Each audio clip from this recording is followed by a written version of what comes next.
Good morning. It's 9:02, and I'd like to call this meeting of the Public Accounts Committee to order. Happy New Year, and welcome to the first meeting of 2011 for Public Accounts. Today we have before us the Department of Community Services. They'll be talking about rent supplement housing, a chapter in the November 2010 report of the Auditor General, and we have witnesses for today from Community Services, and next week we're not exactly sure what, but Ms. Ferguson is here as Deputy Minister of outgoing Deputy Minister of Community Services and incoming Minister of Labour and Advanced Education. But before we go too much further, I'd like to start with a round of introductions, maybe starting with Howard Epstein. Good morning. Welcome. Howard Epstein, MLA for Halifax-Chebucto. Matt Wynot, MLA Hammonds Plains Upper Sackville. Becky Kent, MLA Cole Harbour Eastern Passage. Clary McKinnon, MLA Pictou East. Andrew Younger, MLA Dartmouth East, sitting in for the member for Halifax Clayton Park. Keith Caldwell, MLA Preston. Chuck Porter, MLA Hants West. Evangeline Coleman-Sad, Assistant Auditor General. Jacques Lapointe, Auditor General. Darlene Henry, Committee Clerk.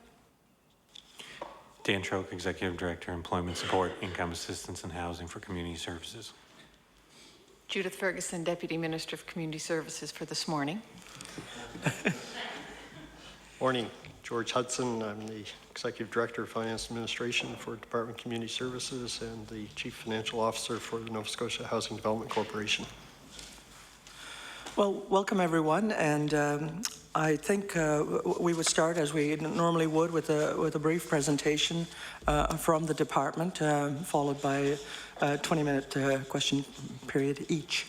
So we'll start with Ms. Ferguson. Good morning, Mr. Chair. Thank you very much, and I'd like to thank you very much for the opportunity to be here, and perhaps just for information purposes, I also will be attending the session next week as well, so just for clarification. Happy New Year to all of the committee members, and I'd like to thank you all for the invitation to come and speak today about housing programs in the Department of Community Services. I'd also like to thank the Auditor General and his staff for his report and his recommendations. In the department, we are always continually looking at ways to improve our programs and service delivery to the clients we serve. So we appreciate this opportunity both to have the comments from the Auditor General and to take this opportunity to respond and to outline all of the great work that we currently have going on in the department. I'd like to say at the outset that we will not gloss over the importance of the recommendations of the audit. We take the audit and its recommendations very seriously, and we are very pleased that the recommendations are consistent with the work that we had been undertaking in the department since 2007 to strengthen our policies, standards, processes, and procedures. And we hope to have the opportunity this morning to talk about a lot of the work that we've been doing since 2007. In the Department of Community Services and with the clients that we serve and the programs that we provide, we know that access to safe and affordable housing is fundamental to making life better for families in Nova Scotia. That is why we have a number of programs and services in place to help Nova Scotians in need access affordable housing. These programs include home repair programs, public housing, and rent supplements. The Rent Supplement Program, which was a topic mentioned by the Auditor General in the audit, provides affordable housing for hundreds of Nova Scotians in a very efficient manner. The department continues to take the steps necessary to ensure that the Rent Supplement Program will be delivered with procedures consistently applied across the province. For example, in 2007, the Auditor General made recommendations about Housing Authority policy and procedure manuals. Since then, the staff have been working very diligently to update many sections in our housing operation manuals. And I'm very pleased to say that when the Auditor General completed his review, most of the recommendations made in 2007 were moving forward or almost done. I would like to say that the overhaul of the policy and procedures manual is an extensive piece of work. And I think it's a logical question to ask why that it hasn't been completed by this date. It's not simply an updating of policies, but it's actually looking at the substantive issues that form the basis of the policy manual. So there was a large amount of work that had to go into this, including jurisdictional research, looking at practices in other jurisdictions, looking at how we do things now, and asking ourselves some very fundamental questions around how we deliver our programs, our housing programs to Nova Scotians. So it wasn't a simple update. The other fact is that in our estimation, we would have had this manual rolled out by now had it not been for the fact of the federal stimulus money, because a lot of the same people involved in the policy manual update are the exact people who we needed to call on to roll out the stimulus money across the province to make sure that we took full advantage of those dollars. So that's not an excuse in any way, but just a reality of the staff we had in the department. And while we had to pick a priority and had some significant timelines around the stimulus money, I do want people to know that, that the rolling out of the policy manual and the work involved remains a significant priority for the department, and we haven't lost sight of that. Some of the 2007 recommendations are still a work in progress, and I think I just talked about one of those, although my expectation is that within the coming months they will be completed. And I'll give you an example of that. The Tri-County, South Shore and Annapolis Valley Housing Authorities merged into the Western Regional Housing Authority on December 1st, 2010. Since then, the Housing Authority managers, who are a wonderful group of people who we meet with on a regular basis, have been working to ensure that the application processes are consistent throughout the province. And staff are moving forward with training in 2011 to ensure the new policies are understood and are of benefit to the people we serve. We are a large department. We have a large number of staff across the province, and our programs are, some are legislated, some are regulatory, and we have policies obviously in all of our programs. Certainly in the time that I have been in the department, it has been a consistent piece of work across all of our programs that we've worked very hard to ensure that our policies are interpreted by our staff in a consistent manner across the province. So in our housing program, it would be no different than our income assistance program, than our services for persons with disabilities program, and sometimes practices develop across various regions of the province for a number of reasons, and we've been working on a large scale with our staff to ensure that the clients of the department receive the same services whether they're living in Yarmouth or Sydney. So this would be no different than that, and we've taken a number of steps to do that, and certainly have been working on a consistent and constant basis with our housing authority managers to make sure that we understand the differences that happen from region to region, because the other thing that we've learned is that the issues are not all the same across Nova Scotia, and we also have to be cognizant of that and make sure that we are doing the most we can to help the clients we serve in a way that makes sense in their communities. The department does establish budgets both for rent supplements and for the affordable housing program to ensure that we help the most families we can with the dollars we have available. In the department, we don't set aside a specific number of rent supplements. This is because rent supplements are tied to income. However, we do the very best we can to help as many people as possible with the dollars that we have available. Since 2002, the department has developed 3 requests for proposals to generate interest in the affordable housing new rental program. We are pleased with the response and continue to receive proposals. The information in the original RFP is the basis of the requirements that are still being used today to assess the proposals that we receive. Our staff work closely with the proponents to encourage every opportunity to meet the criteria and to develop a successful affordable housing project.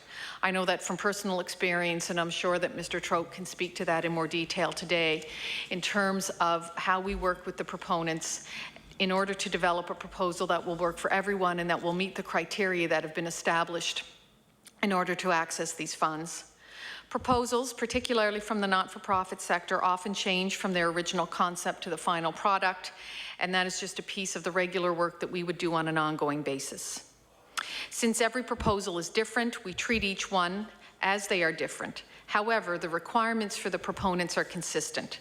For example, things like rents charged, anticipated tenants, and long-term demand in the area are all documented for a project to move forward for approval.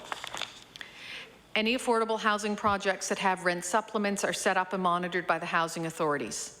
This means that the department is directly involved with the building's landlord and the tenants.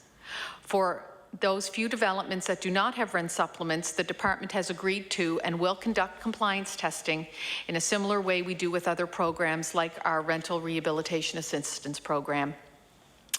We are also putting in place a process that will ensure policy and procedure manuals are reviewed and updated on a regular basis. Performance results, measures and targets are already in place for the housing authorities, and we will and are already starting a process to expand upon those. And although the department monitors these activities, we will formally document them in the upcoming year. Housing authorities have budget targets and 5-year asset and maintenance targets for capital replacement.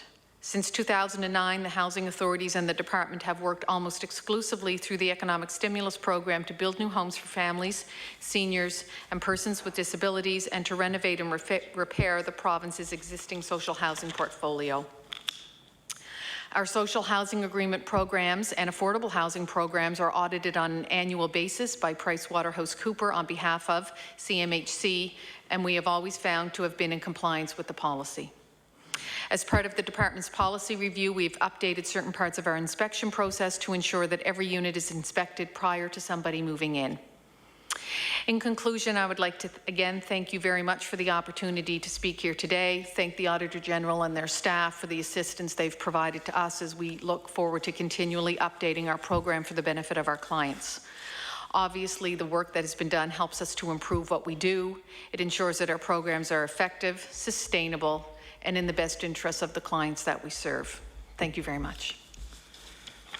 Well, thank you, Ms. Ferguson. It's 9:14, we'll call it, and we'll start with the official opposition, Mr. Younger, the member from Dartmouth East. 20 minutes. Thank you, Mr. Chair, and thank you for the presentation. And I think there's some, obviously, I think we probably all agree this is a very important issue, and I appreciate the fact that you haven't right off the bat, you haven't tried to make excuses for some of the deficiencies and that you're working on them, and I think the Auditor General has pointed out some important issues. I guess I want to start, probably easiest just to go through in order in some of the recommendations and comments and observations of the Auditor General. On page 12 of his report, item 2.14, there's an observation regarding wait lists. And what I'm wondering is, it doesn't necessarily result in a direct recommendation there, but there is an interesting observation that that there appeared to be no historic wait lists. And so what I'm wondering is how you measure your success on wait lists over time if you don't have access to historic numbers over time. Yeah. Mr. Troke? Thank you. Well, first, a wait list, any program that you deliver, any service you deliver, you have individuals who are looking to provide that service. And I guess what we found over time is, rather than focusing on the wait list, we focus on how fast we can turn around units, get individuals into those units, and look at it from a perspective when the rental industry in general, and not just public housing, but when we talk about rentals in general, normally you're looking at about a 3% vacancy factor at any point in time. So our focus around that is how fast can we turn over units, offer units to individuals. Again, individuals can be on a wait list and they may in fact reject a unit that may come along. So the function of the wait list is making sure that chronologically people have equal access and have an opportunity to get to the unit, and that we offer it to them. But again, our focus is mainly on how many units can we turn over when they become vacant and get to those folks on the wait list as fast as we can in order to be able to get them into the units in a timely manner. So our wait list, and as pointed out by the Auditor General, it's a snapshot at any point in time about the number of folks who are looking to access the units that we have. And I recognize that that's important to have that snapshot in time. What I'm concerned about is performance measuring over time. So you conceivably could have every person in this room on the wait list at a given time. Some of those people may ultimately be more or less eligible for different types of housing. Yet, as I understand it, there are different wait lists and they're basically chronological for different properties. So how do you measure, if I ask you, well, where are we today versus 5 years ago in terms of addressing people on the wait list, how long they're on a wait list, whether they receive the appropriate housing, or maybe they come off the wait list because they've suddenly they suddenly got a job as an MLA and they don't need to be on the wait list anymore. Like there's so many reasons why they come off that wait list. I think it's important to be able to identify your success or failure in terms of dealing with the issue of people needing housing. Right. Mr. Troke? Thank you. I think the point that I was trying to move towards was that we really focus on how efficient can we be at delivering what we have for individuals. You're absolutely right that the chronological wait list is all about making sure that individuals have equal opportunity, and chronologically nobody jumps the queue to get a particular unit. It is true that your wait list can be a function of people may decide not to take a unit that's offered to them. So that does create some difficulty in trying to say one point in time versus another point in time. I guess really what our focus is, and some of the new measures that you're going to see us start really moving towards, is that it's all about how efficient can we be and making sure units are made available to people as fast as possible. The wait list really as it stands today is more about making sure that people have that equal opportunity to accessing the unit in a timely fashion. And so it really is a little bit of a different piece than necessarily talking about efficiency. It's more about talking about transparency and access to the units. Thank you, Mr. Chair. And I think that's important, and you referenced where you're going with the change in procedures, and I think we all understand that they have to be updated over time. And you talked about equal opportunity, and I'm wondering where you're going with the changes in regulations and procedures in response to the Auditor General's report. How are you going to define equal opportunity? And I'll just describe what I mean to be clear on that. We can look at equal opportunity as being whoever applied first and is just generally eligible to the bare minimum requirements, or we can define equal opportunity as, instead of having one wait list, having multiple wait lists where people are triaged, almost like a hospital setting where they're triaged based on relative need. So what direction do you anticipate going? Ms. Ferguson? The wait list issue obviously is more complicated than just the wait list, and you've alluded to that there's a number of issues in terms of how you're there, why you're there, and what it means. There's being some significant work done as we work through that policy manual, and there are going to be some decisions that are going to have to be made by our minister in terms of the direction we've taken.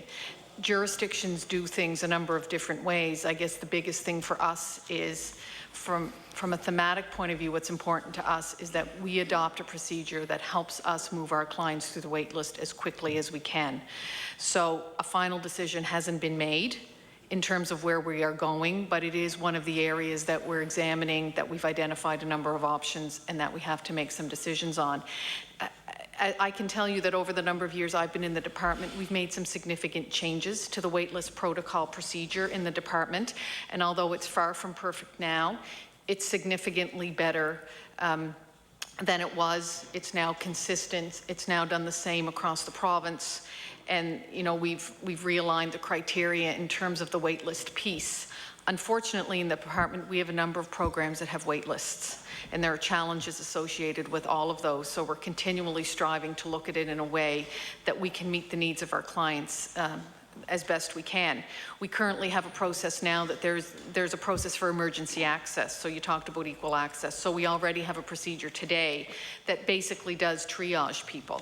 And so there is an emergency access placement piece within our waitlist policy, as there is in some of our other programs. It's a complicated issue, and there are a number of decisions that are fundamental to how people access housing that are going to have to be made, which will be made before this policy manual is rolled out, which will impact on what the actual waitlist piece looks like. So I appreciate your comments. It always helps us to hear what people think about that waitlist piece, and we're going to have to make some decisions on that. Thank you. One of in moving forward with that, one of the things that the Auditor General and his office have pointed out or observed over and over here is when they compared Annapolis and Metro, for example, that there seem to be inconsistencies, and if I'm interpreting that correct, I hope the Auditor General will correct me on that, but it seemed that there were inconsistencies that in Metro it sounded like they were following they had a set of procedures, they followed them, maybe they'd been updated, but in Annapolis, there were more issues where they hadn't been followed. And as you move forward with changes in those procedures, what are you, that seems to me to be one of the most critical issues, because it strikes me that regardless of where you live in Nova Scotia, you should know that the criteria for access to social housing or rental support or whatever program community services offers should be reasonably equal. So what are you doing to ensure that those concerns raised by the Auditor General are addressed? Ms. Ferguson? I couldn't agree more with your comments about the consistency of the program. And any time, however it comes to our attention, that we're not consistently delivering our programs, we go in and try and address those areas, regardless of the program area, as quickly as we can. A huge piece of rolling out this policy manual is going to be a training process with our housing staff moving across the province and meeting with all of the housing staff, not unlike we did when we made significant changes to our income assistance policy. So hand in hand with rolling out the policy will go a significant piece of training that we're already starting to work on in anticipation of the fact that we're going to need to roll that out. Having said that, though, we're not waiting for that to correct when inconsistencies come to our attention. So we've already gone in and done some work around some of the issues that you've suggested, and we will continue to do that work. But part and parcel of the policy manual will be a training process, and not only a one-time training process, but an ongoing piece to help us work with our staff on a consistent basis. We will have to do some testing to make sure the policies are clear, that in fairness for our own staff and for the people that our clients who need to read the policies. So we've been doing a lot of work in areas around really making sure our policies are understandable. Sometimes the issues are complicated, unfortunately, so we really need to work as a department. We have an obligation to make sure that the rules are easy to understand, they're easy to access for people, because that will make it better for us too, not only for the staff, but for the clients that we serve. So we've done a lot of work and done a lot of talking about the fact that the manual is the manual, but what really matters is how it's interpreted by our staff on the front line level, and also to ensure that we do a better job of making sure our clients understand. So we're not there yet, but it will be a huge part of what we do. Have you determined why that's happened? Because that strikes me to be, in order to avoid this happening in the future, I understand that these things happen, but this can happen over and over again if we don't figure out why these policies are being interpreted differently. Dan can add to this. My sense is when they're interpreted differently, it's a number of reasons. Obviously, as the department in different areas, so when the municipal transfer occurred, the department inherited a number of different offices, and as we tried to bring the policies together, obviously people at that time did the very best they could. Sometimes practices develop in offices for a number of reasons, and over time that simply occurs. Sometimes, in fairness to the staff, the policy is ambiguous and it's open to some different interpretations, and as a result of that, you start to see different interpretations develop.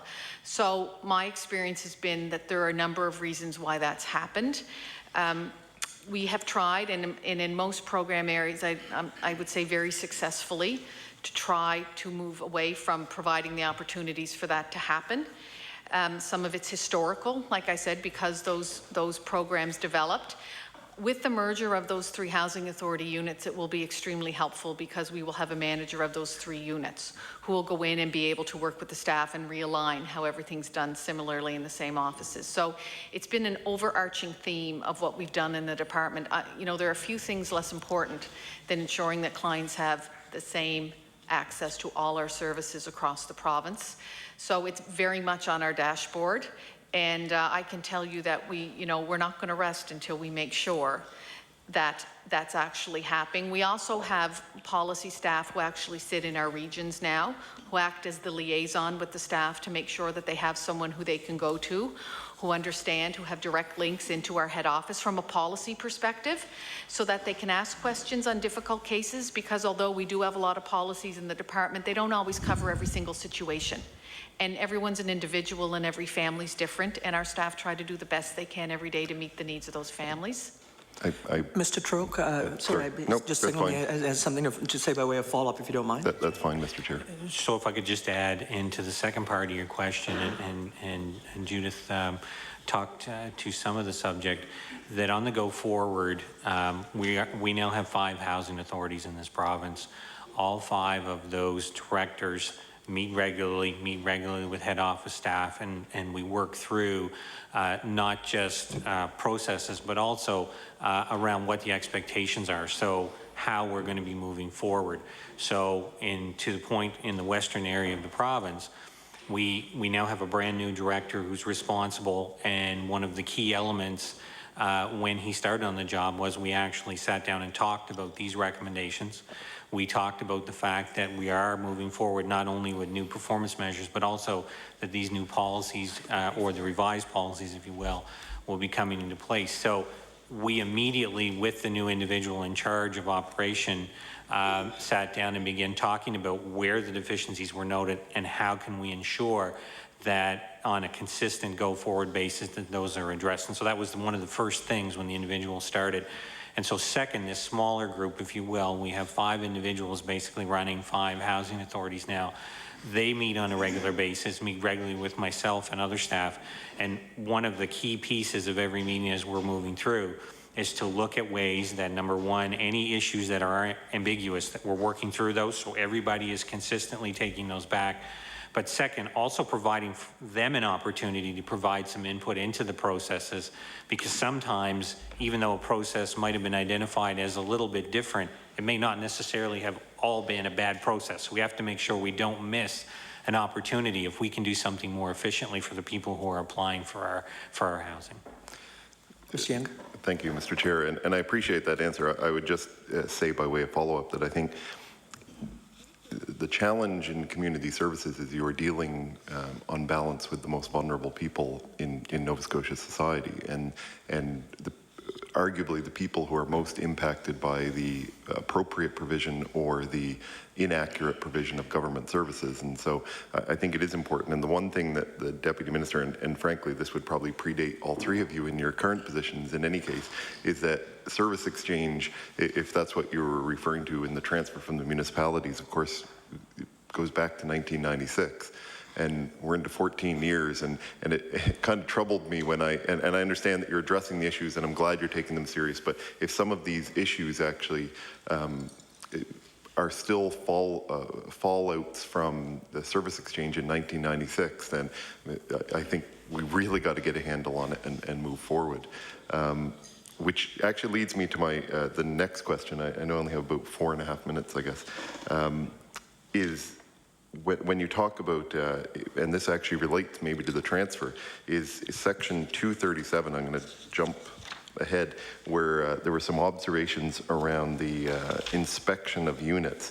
And I noticed that for new units, and I recognize you're probably assuming that the new units are built really well, but that you're relying on the municipal occupancy permit process, and having come from a municipal background, as actually as it happens a number of the MLAs sitting here today have, that occupancy process is based on a minimum standard.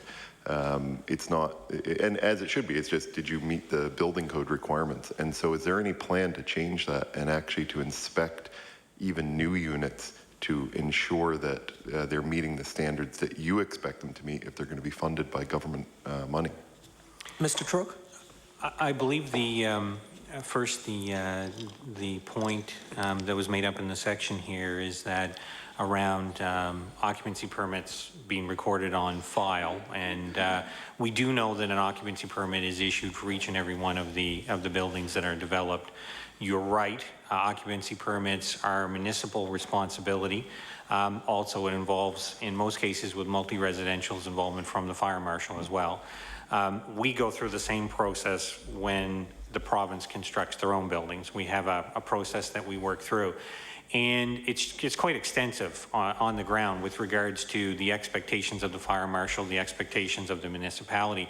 I agree with your comments around typically it is reliant on the minimum building code. However, practice, at least around the province that we've found, is that there is heavy involvement, typically at least from the fire marshal's perspective, that it does take that occupancy permit requirement above what a minimum standard, and we've had lots of cases where that's occurred.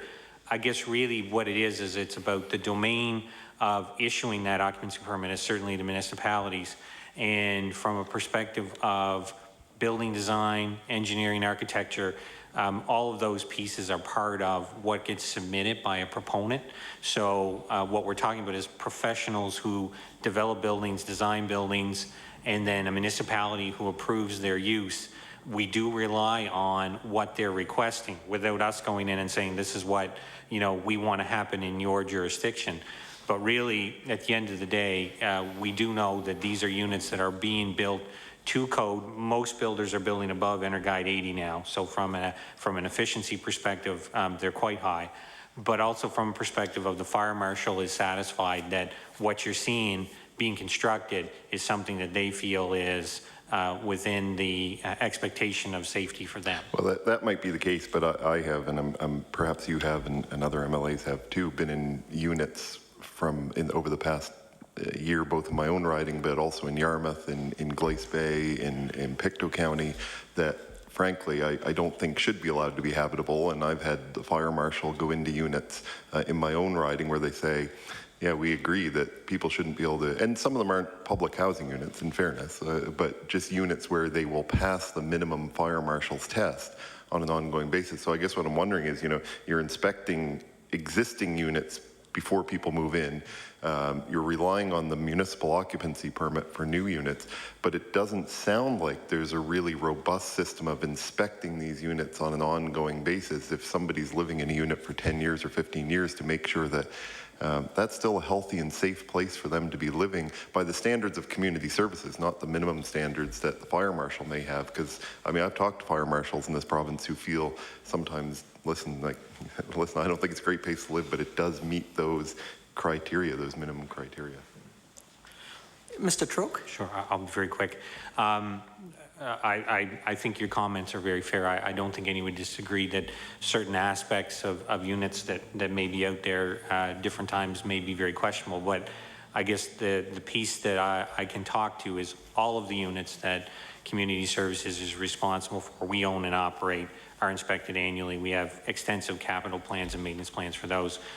With regards to new construction of units, and I think many of the units that you may be talking about, if there's questionable practices, are likely units that have been around for some time or have been converted. So we're not talking typically about new construction. I will tell you that my experience has been that on new construction, the fire marshals go in and typically say, this is what I want to see. There tends to be more capacity maybe for them at that point, at the early stage of the game, to say my expectations are, rather than saying something that's been up and operating for a period of time. At least our experience has been they tend to be fairly rigid with what they would like to see in those new constructions. So I guess we've looked at it from a perspective that we typically have building practices that are not only up to code, but tend to be beyond code in many of the efficiencies that they operate. Also, some of the requirements that we have around visitability, meaning barrier-free and easy access, mean that these units typically from a construction perspective do have other professional associations looking at them, engineers, architects, and whatnot. So, we have very much relied on it, but it tends to put a very higher level of construction care on the onset. With regards to ongoing units through the rent supplement, we do inspect every one of them. But also, I would also point out that individuals also have access to the Residential Tenancy Board in any rental situation. And that does provide remedy for individuals. Even after we would inspect the unit, if an issue came to be with the landlord one day later, that individual does have abilities with the Residential Tenancies Board to make restitution if something is wrong with that unit or something develops with that unit over time. Thank you, Mr. Troke. Mr. Young, your time has expired. We'll move to the Progressive Conservative Caucus. Mr. Porter. Thank you, Mr. Chair. And first, I would start by saying thanks for being here this morning. It's good to have you here. I have a number of questions. I want to open, however, with a few comments. One being, I'm excited to see a merger in the Valley and throughout the western end of the province, not only because I come from that area, but because I believe it's the right thing to do. I've stood in this house on many occasions and not rambled, that's not the right word. But anyway, spoke passionately about the number of access boards, districts, authorities, whatever they might be, the lack of consistency, how they do not function effectively. And this is what the people talk about in the coffee shops, especially when they're being asked to cut back, to see programs maybe cut, things not quite the same, taxes going up. They start thinking about all of these extra administrative assets, if that's what we'd like to refer to them as around the province, and they start talking about, why do we have so many of this and so many of that, and they don't operate the same, and how come he over here can have that, and how come she can get in over there in Chester quicker than what I can get in Kemptville or Windsor? These are realities of the people of Nova Scotia, certainly in the area that I come from. So I think that's a great thing, merging. I would also say, and I want to compliment the staff that I have had the pleasure of working with in their 5 years now in the Valley that have looked after the needs of the people that come to my door, and I can tell you they are nothing short of the very best. And I say that because I deal with them regularly, and they are professional. They work within that policy, and I'll talk about the policy a bit too, but they do everything they can, and I don't know what the rest of the province is like. I'm just going to assume that they're all the same. And but I can tell you we have great folks working out there, and I know that they care about what they're doing, and I wanted to get that on the record today for the deputy and for the new folks that may assume roles. And I'm not telling you anything that you don't know, I'm sure, having dealt with them as well. So with that, I want to talk a bit about this policy piece. It seems to me that policy can be as difficult as it is good, because people tend to follow this, some people, as the black and the white that's written on the page. There seems to be a common sense factor that goes out the window sometimes. We're so stuck by this policy piece, there's not enough, I don't like to call it gray area, but room to move, wiggle room, call it what you want, when it comes to doing their job. Their hands are tied in the Department of Community Services, whether it's clients that receive benefits, or it's people that are trying to get into housing, or both combined.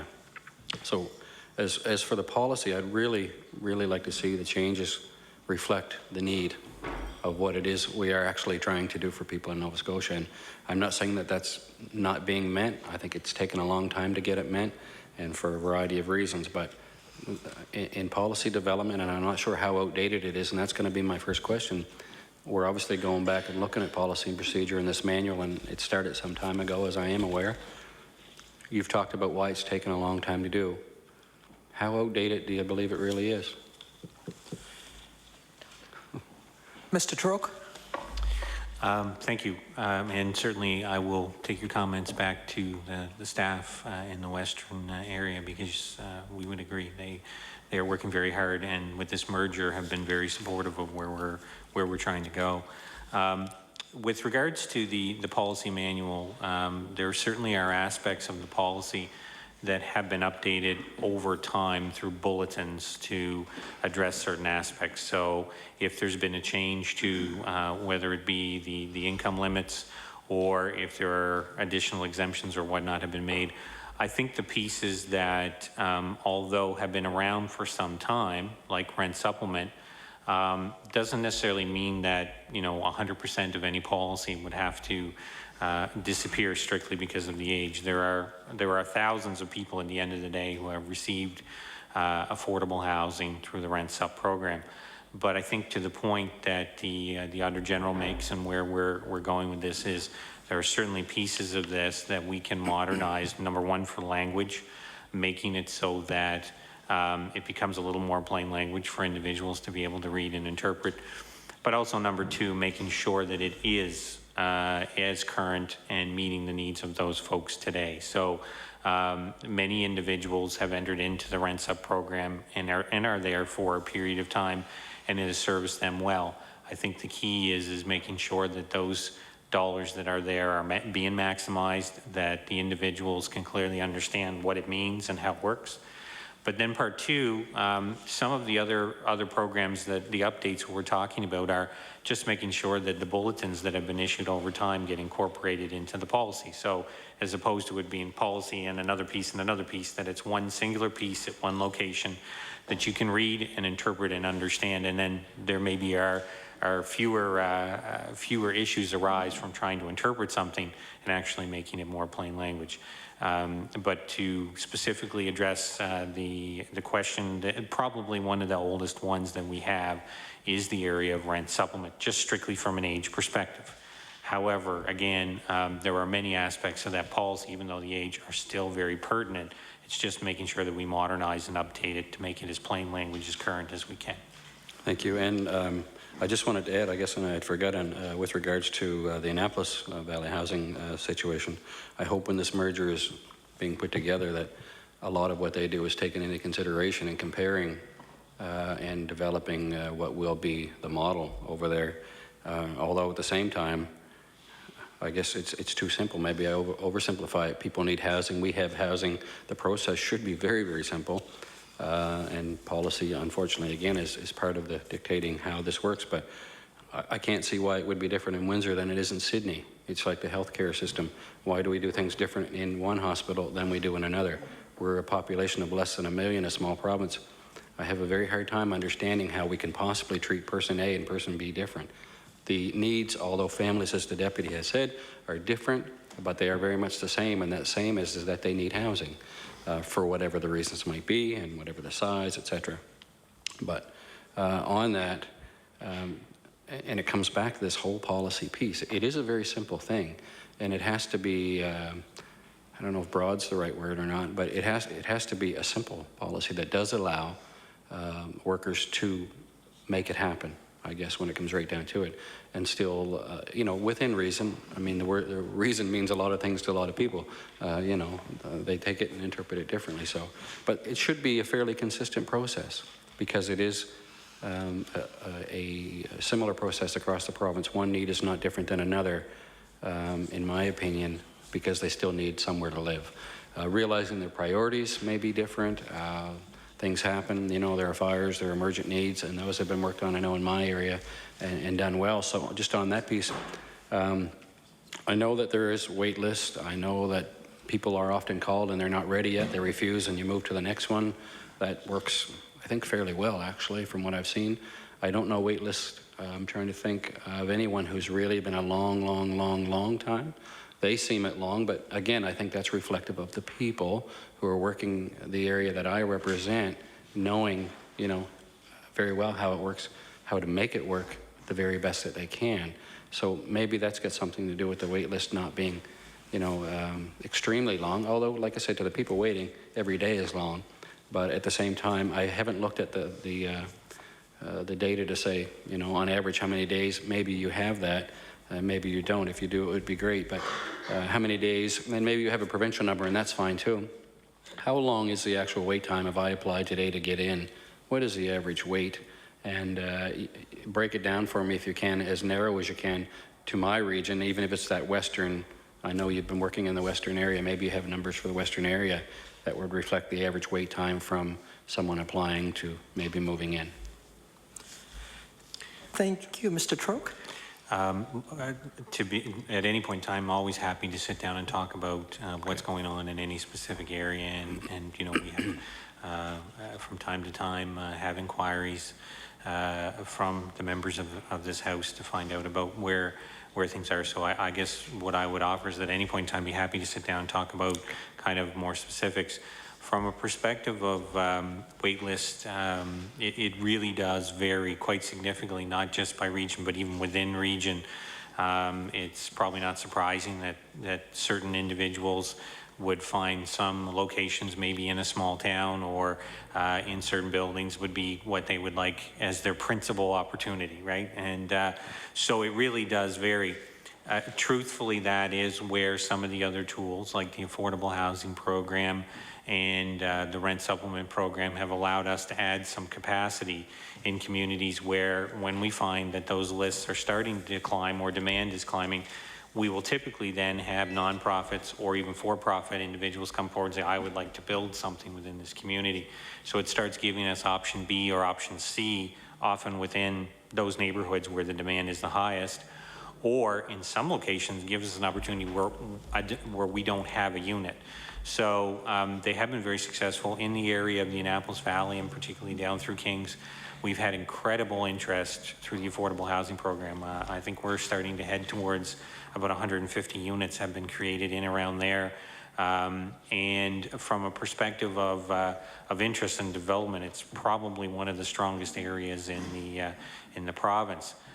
We have a large number of not only for-profit but nonprofits who seem to be able to develop about 20 units at a time in blocks that really is giving us another option for those folks who are on the wait list in some of those communities, particularly for families.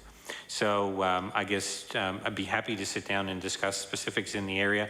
In fact, with the new Housing Authority director in that area, it's a good opportunity for not only him, but for other folks to get to meet him and understand kind of how we're moving forward. And but from a perspective of development and what we're doing, we really have found that things like affordable housing and the rent supplement program have really given us an opportunity to accelerate those individuals through the process, because it gives us another option. And particularly in areas like the Valley, it's been very successful. Thank you. And I look forward to actually sitting down at a point in time, because this is an issue that doesn't go away. It's just an ever, ongoing thing, and that's fine. But it would be, it'll be good to see what some of the new plans are, perhaps, and will only help me do my job as well, and that's fine. So I look forward to that. You talk about affordable housing. We have, I think there are 9 facilities, and we call them, I guess, seniors complexes in Hants West that I represent. I think it's 9. Those places are always being asked for, and you're right. There are people that want specifics. They want upstairs or downstairs. They want a certain building. They want to live in Windsor or Hantsport or wherever. They are very particular about what they want, but will often accept something else if it does come available, certainly depending on their need. And that's great. What I'm wondering about is, albeit you have some other agreements, how many partnerships, or how do we go about those partnerships? Obviously, we just don't let anybody as a supplement, we must do some kind of background. There must be something fairly detailed in that. Do you know what percentage? You can speak about that a bit. Any idea what percentage of that is that kind of housing outside of, what the government actually owns, Kendall Heights or something? Mr. Troke? Thank you. Through the actual affordable housing program, when we entered into new construction, I believe we're somewhere right now, we have about 40 for-profits and non-profits who have entered into agreements for the construction of new rental units. And I believe that's the ballpark where we are. Number changes every couple of weeks because we have more and more developments that are moving forward. So to that point, there is an extensive process that we go through that everything from, requiring incorporation and various other aspects of just doing business. This is how we do business. But also from a perspective of what we expect to see and how the contributions are going to work and so on. With regards to the rent supplement model, what happens is our housing authorities work with the landlords in any given community. So they have relationships that they've developed. We do, on a regular basis, have individuals would approach us. We do look at things like not only looking at the units themselves, but also looking at what's the relationship been with those landlords in the past. What are we hearing from tenants? So we want to find out, are they a good landlord? Is this somebody who's looking after their units and so on? And also, our units, we're the largest landlord in the province. So we are interspersed throughout those communities. So these are individuals that we know on a regular basis.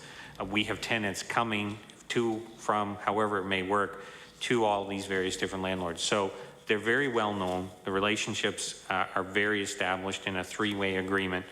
And most typically what happens is you will have landlords who have been established for a period of time as having rent supplements.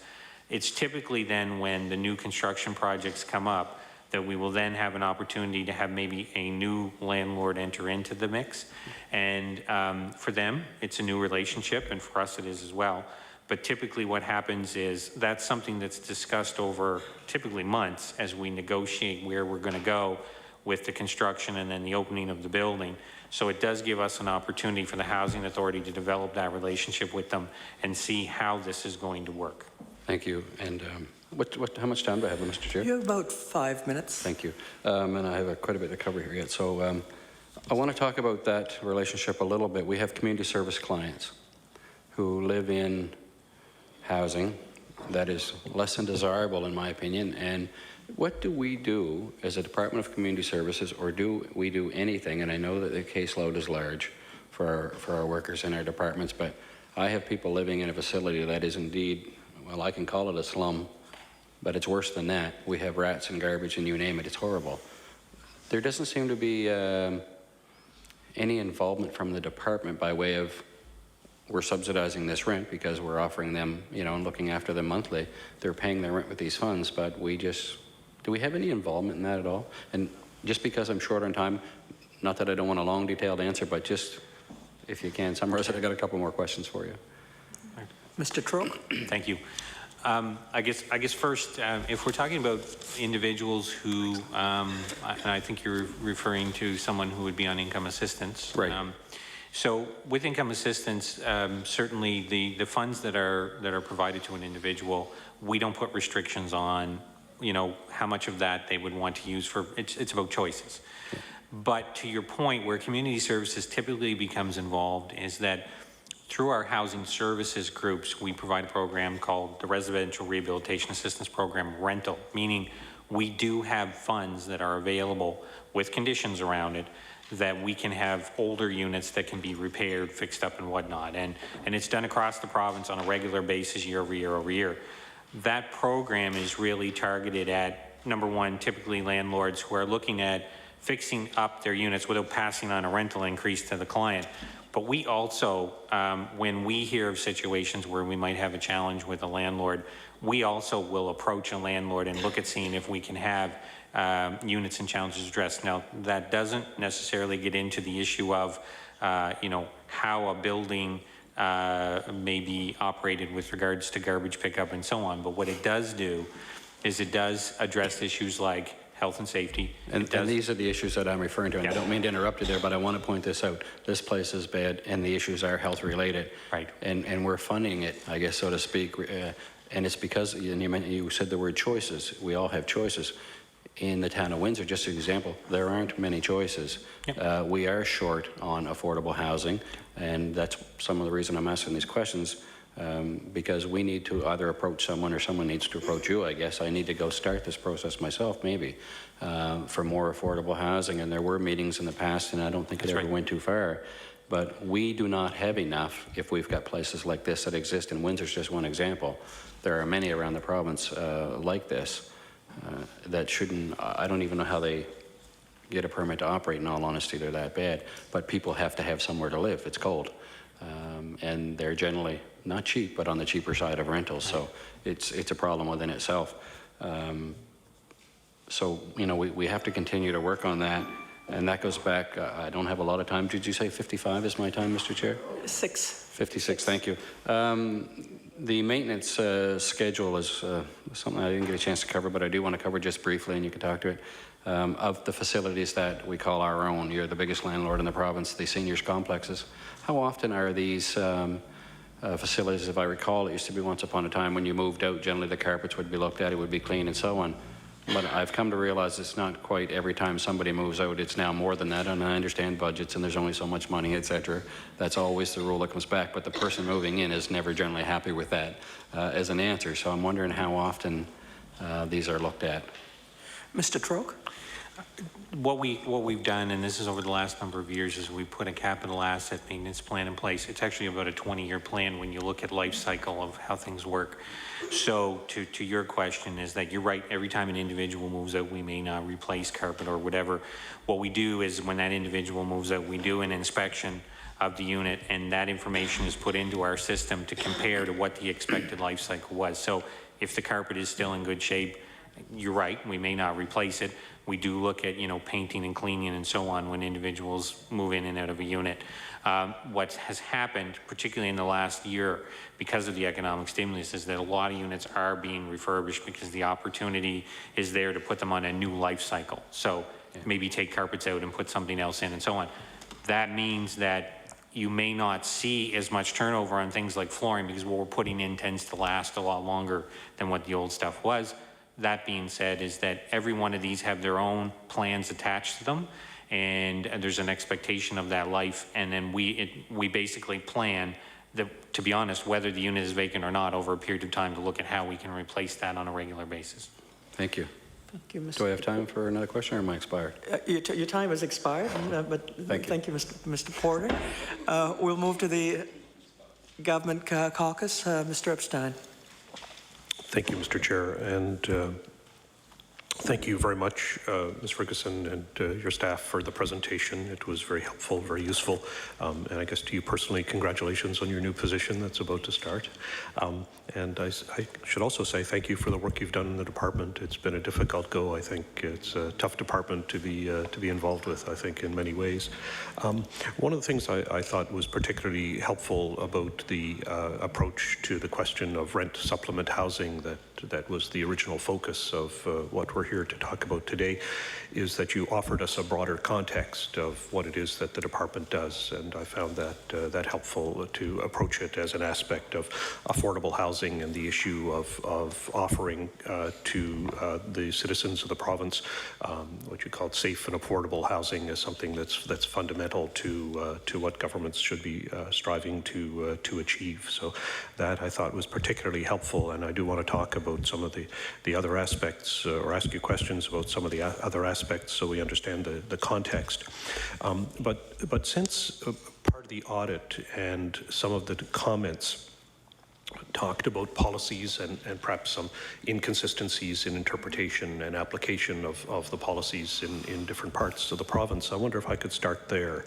And what I wondered first was, what information does the department put up online so that it's available for all members of the public who might want to know about not just the statutory framework, but the programs and of course the policies of the department. So and that would extend, of course, to anyone who wants to read it, but I have in mind probably advocacy organizations and citizens at large. So what does the department actually put up, and what does it not put up? Dan can speak to some of the specifics of housing. Over the time I've been in the department, we've tried to move to be overall much more accessible, and we've heard lots of really good comments today from you and your colleagues, which are helpful to us around the whole policy piece. So there are a number of program areas, I think in particular with income assistance, where we have our entire policy manual online. I'm looking to Dan in case I misspeak.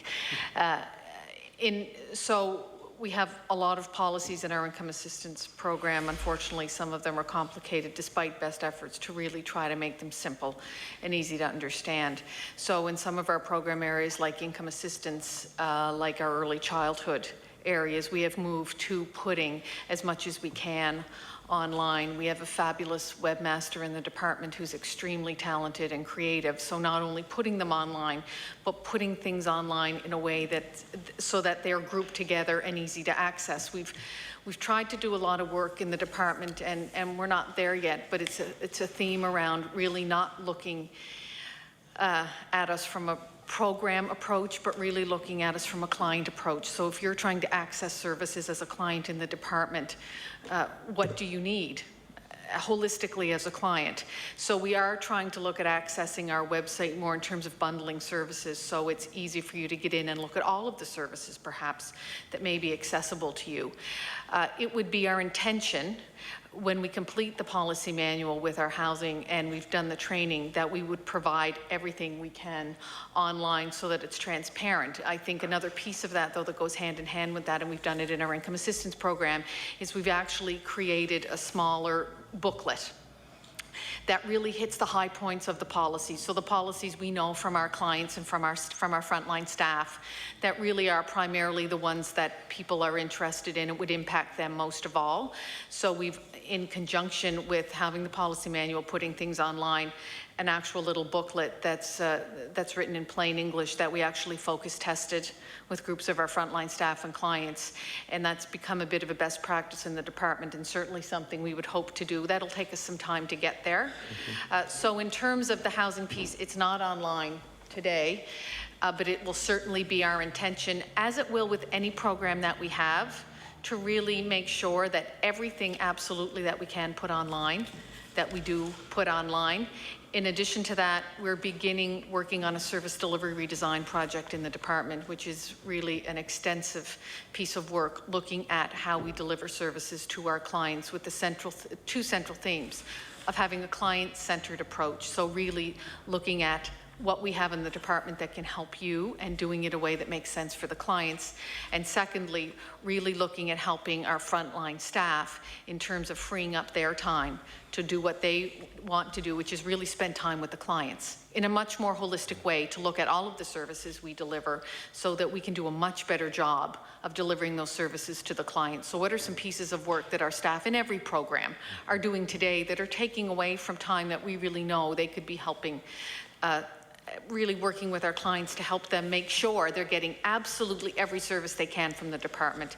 So in conjunction with that piece of work, it's certainly my hope and expectation that we will see a significant number of changes, I guess, not only in terms of philosophically how we deliver those services, but certainly how people access them. So I think there will be a number of things that will be ongoing over the next couple of years that will result in extensively better service delivery, and certainly opportunities for our staff to spend more time working with our clients, which I think is important for everybody. Well, electronic resources certainly provide the opportunity to give the people of Nova Scotia a more open and accessible, and I would say effective government in all respects. I'm glad to see the department is thinking so seriously about this and taking action on it. You did mention that the income assistance aspect is now almost completely available, and and you mentioned that the intention was to have the housing policies up and available as well online. Is there a timeline? I heard you mention the possibility of 1 or 2 years. Was that a target date, or was that an estimate? What time frame are we contemplating? Is it possible to say when the housing policies will be available and online? Mr. Troke? We're really we're looking at the next couple of months to have the housing authority policies updated and in place. So we're kind of shooting for that new fiscal year window to be up and running, and we will then move to get as many of those policies, not just on the housing authority side of things, if you will, with how we provide housing, but we're looking at the whole gamut of housing services as well as to how we get that information up online. So we don't have a specific timeline, but we're trying to do it as quickly as we can to get it up there. Certainly what we're trying to do, though, is the changes that are coming forward with regards to how we provide housing to individuals in those policy updates. We're trying to get those in place within the next couple of months. Okay, that's helpful. Thank you. Moving now to this issue of the broader context of affordable housing overall, I noticed, Deputy, in your opening comments that you gave examples of programs. You talked about house repairs, and you talked about public housing, as well as rent supplements. And I'm wondering if there is a summary way of identifying the different housing programs, if that's the correct term, that the department does have, or if not programs, then categories of activity, because it seems to me that I might think of some others. I would think, for example, that the province is an owner of land, and so land banking, to a certain extent, certainly was part of the thrust of housing policy in Nova Scotia at one point, and as a residual landowner, it can be said that we continue to land bank, and we do have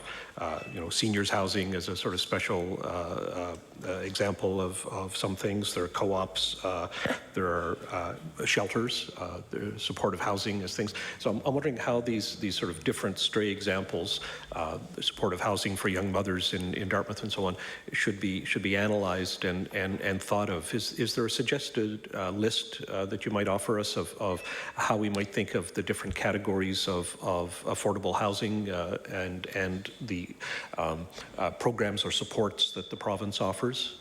Mr. Troke? Thank you.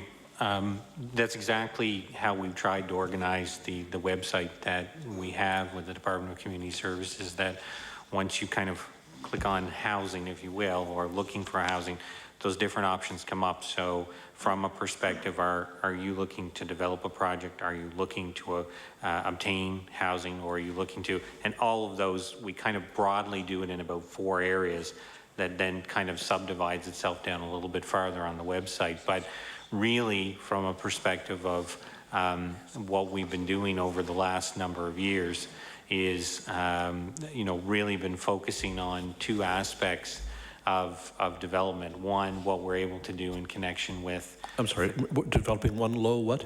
We're in areas where we're trying, two areas where we're looking to kind of increase our capacity in providing more housing is either A, through the area where we're partnering with other parties to either develop additional affordable housing, or B, where we're developing it ourselves.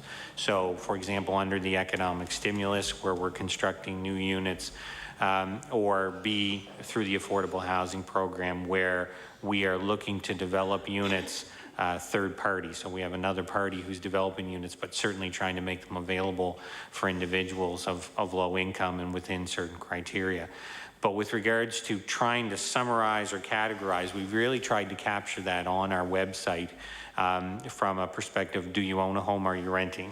Are you looking to develop, or are you looking for, and we kind of go through a very short list that once you kind of get into that list, it then subdivides you even farther as you kind of go down through that. So it's a fairly high level, I think, helpful approach.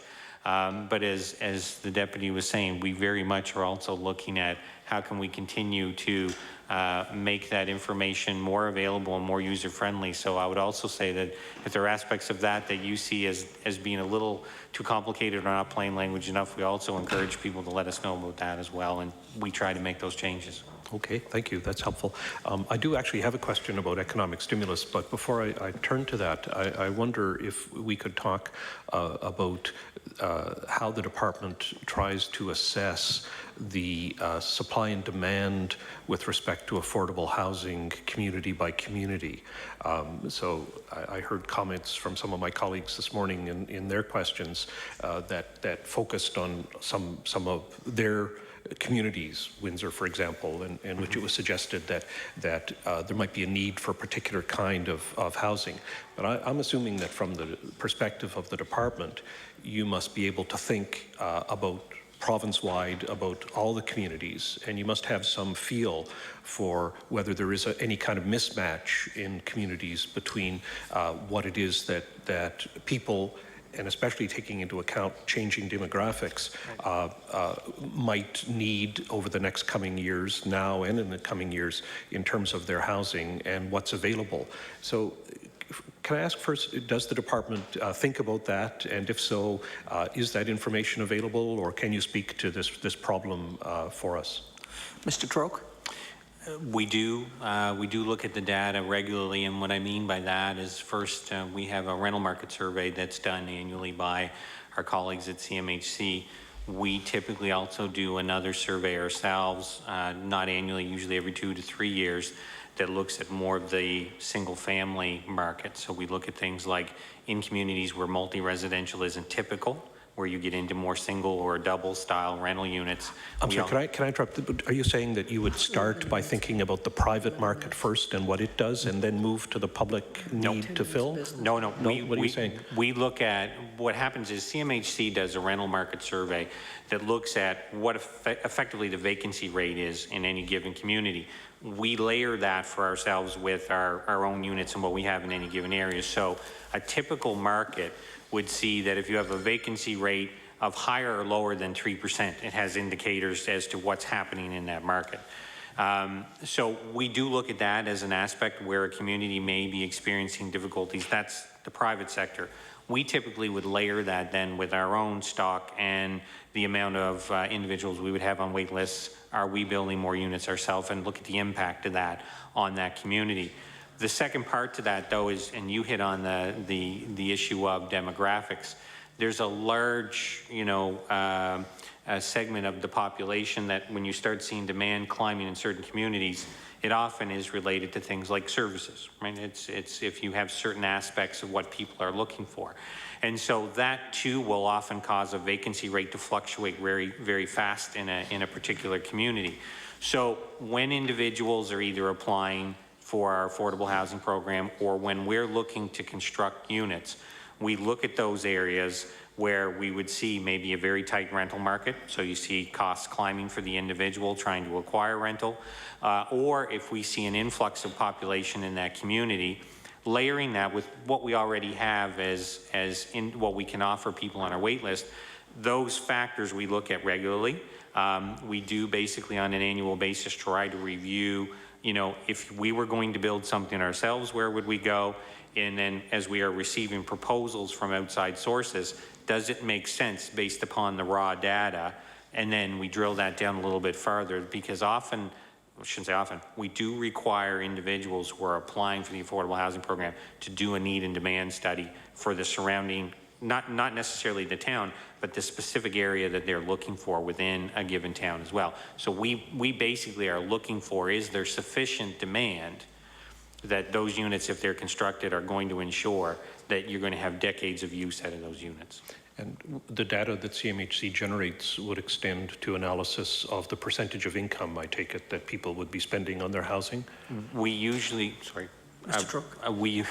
we usually also break data up for our own purposes by some income strata, but we also look at kind of the age, the demographic strata as well. So, because as you alluded to, type of housing is very, very particular. Yes. And so you could have a community that is very rapidly aging, and so a proposal that would come in that is placing emphasis on you know, either young singles or family may not be as much in demand as in a certain community as it might be for seniors, but it can also be the inverse in other communities where you have a very young population age who don't have access to certain housing. So we do look at that, and we do try to stratify the data on multiple levels ourselves, and that is part of where we go when we see a proposal from a third party about need and demand and who the client base is going to be. We layer that with what we already see happening in that community.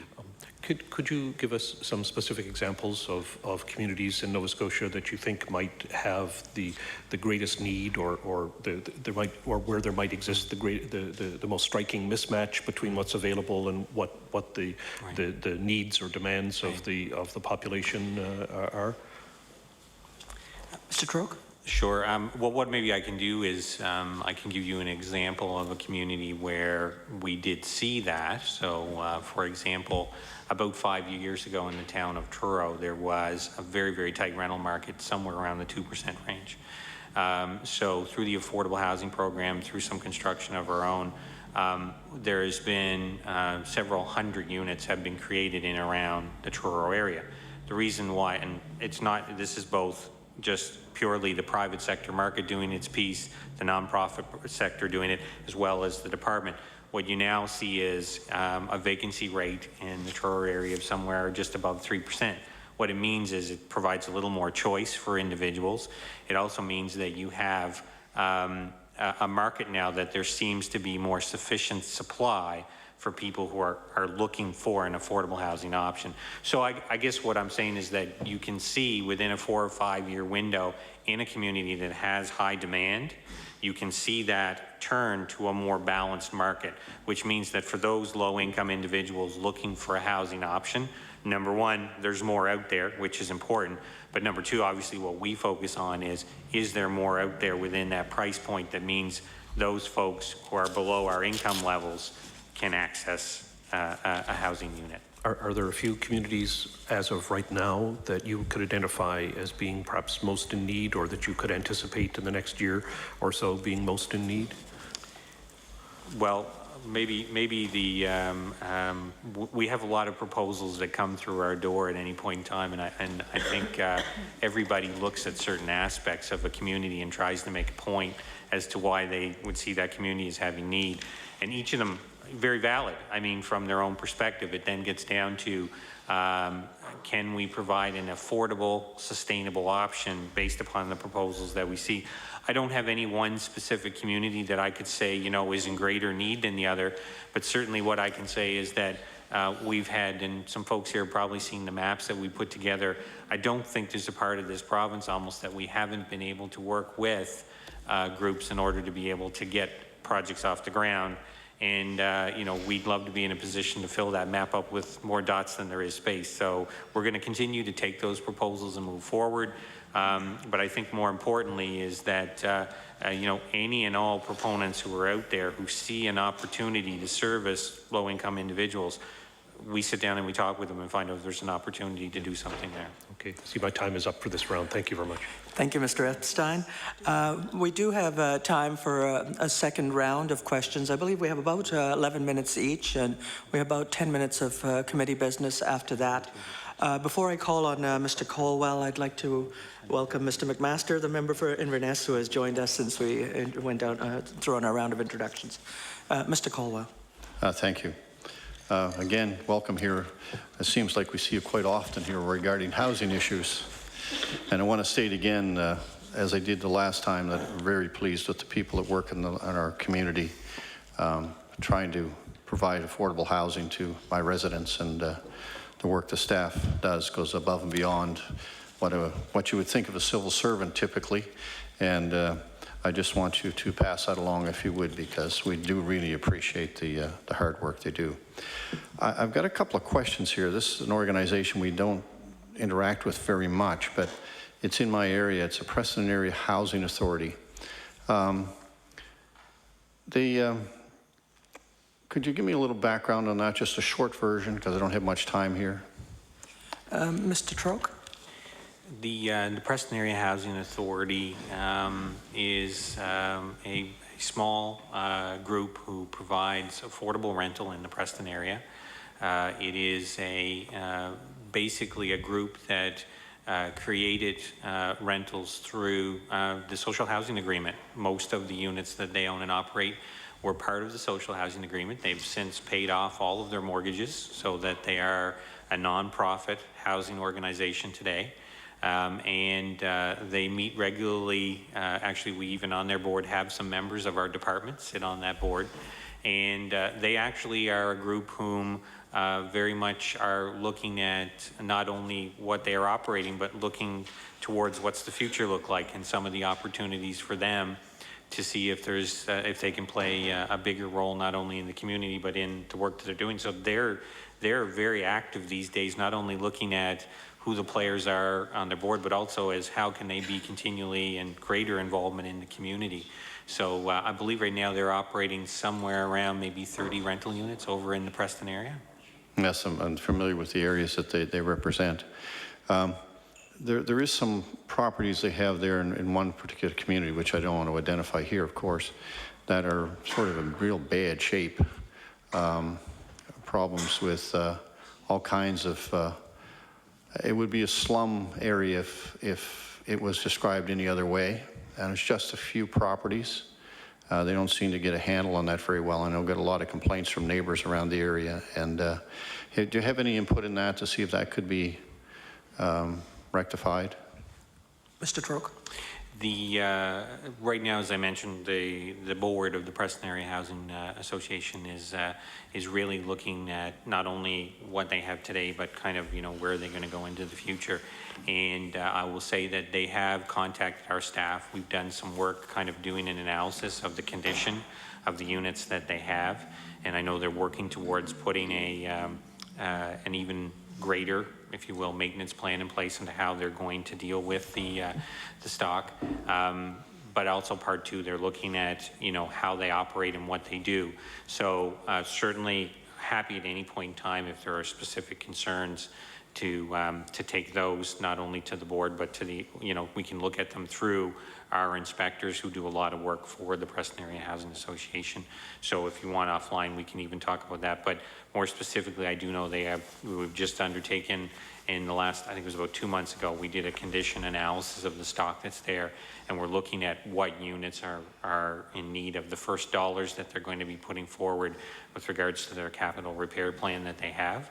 So I would suspect that if you have specific units that seem to be in more need than others, in all likelihood, those would be the ones that would be first on that list to have work that would be done on them. But second, also at any point in time, like we have a very good relationship with the board. The board, interacts with us on a regular basis. And as I said, we're involved in their meetings. So if there's certain units that you know of or getting any issues around, feel free to pass them along. I'm happy to take a look at them. We'll do that. And this is the exception. It's not the rule. No, I understand. There's some incredibly well-maintained properties, and there's only just one or two that are really a problem, and they're a serious problem. Sure. according to the neighbors anyway. And I've personally seen it firsthand, and it is a problem. And I will pass that information along. You probably already got them on the list to rectify anyway. So I'm going to ask a different question that you didn't get a chance to ask yesterday of the Deputy Minister. Real simple question. Is it necessary for all the caseworkers in Department of Community Services to have a social work degree? Ms. Ferguson? Just so I'm clear, would your question be on every program that we have in the department? No, this would be just the caseworkers that deal with recipients of community services funds. Be a caseworker that would work, not a caseworker in housing, but a caseworker that would actually work with individuals for income support, medical support, right. Financial support, really, direct financial support. Okay, thank you. As things are currently in the department, we have a number of different classifications of caseworker and requirements for those positions, some of which are required to be social workers and some of which aren't. So it really depends on the nature of the work. I don't believe that everybody needs to have a social work degree to carry on all of the tasks that go on in the department, but I very much believe that some people do need to have a social work degree. So that is the way that things are currently, that's the way that things currently work in the department, and it varies from program to program. So it would vary from income assistance to child welfare to services for persons with disabilities to housing. I think what's important is that we try very hard in the department to do training with our various groups of staff around the programs, the policies, but also around, obviously, the needs of our clients. So it's important for us that our staff have the capacity that they need to have and the tools available to them to make sure that they can provide the best services they need for clients. And certainly, as you go up through in terms of the various positions in the department, if we get into some supervisory positions and those kinds of things, then there are different qualifications that are required at that level.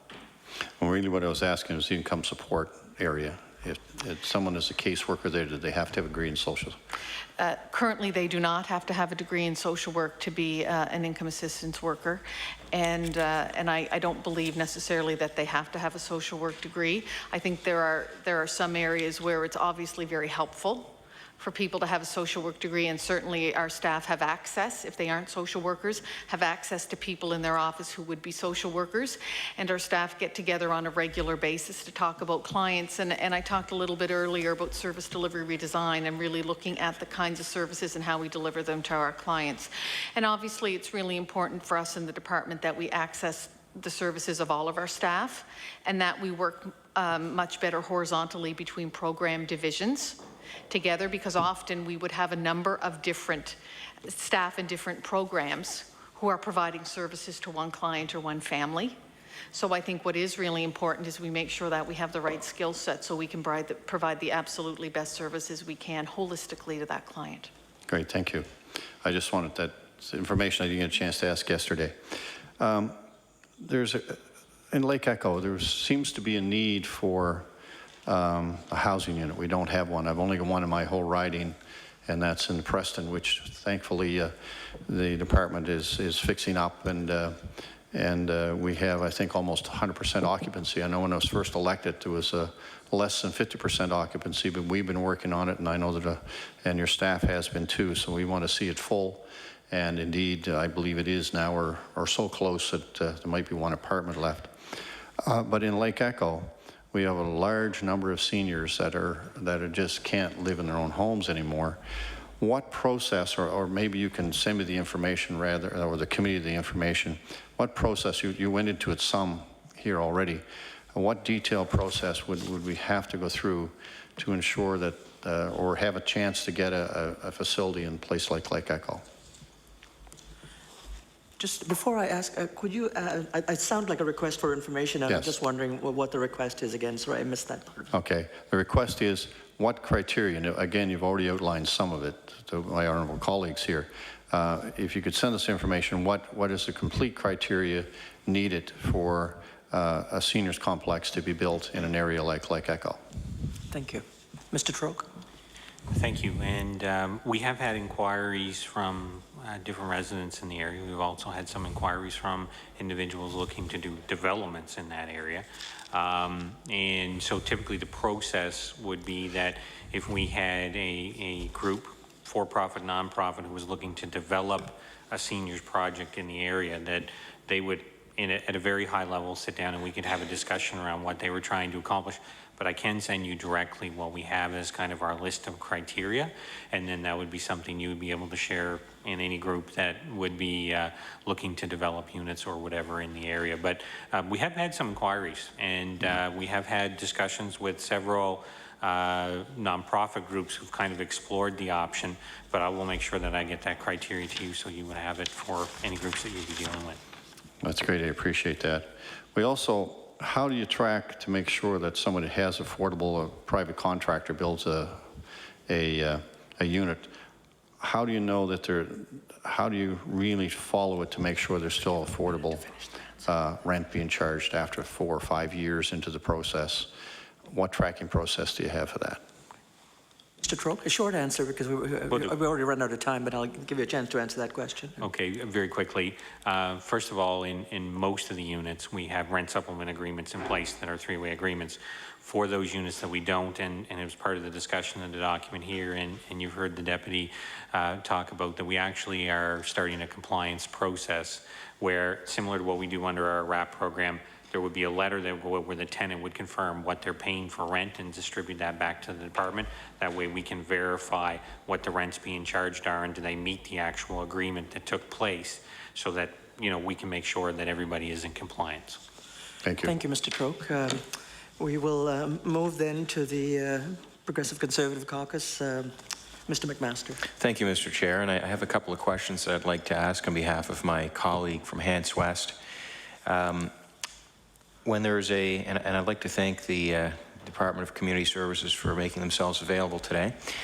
My first question is about the time frame for turnaround for if somebody is leaving a subsidized rental unit and somebody new is coming in. Do you have sort of an average target turnaround time for that?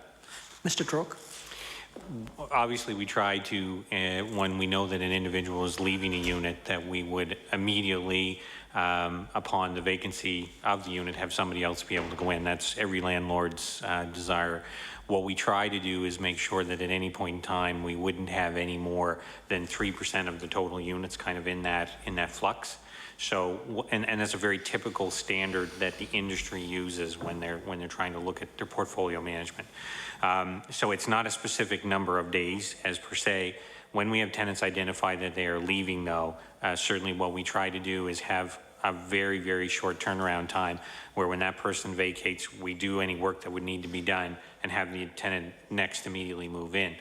There is from time to time that more work would have to be done, and we make sure that that gets done, but the person moving into the unit knows when they're going to be getting the unit, when the work is going to be done. So if it, say, took, for example, a week to get that amount of work done, then that tenant would know that on, let's say, January 20th, that unit is going to be available to them. Typically what we do in those circumstances is that allows the individual, as soon as the unit is cleaned up, they can start moving their items into the unit. But we try at any given time to have no more than 3% of the units kind of in that state of flux and moving them as quickly as we can. Okay.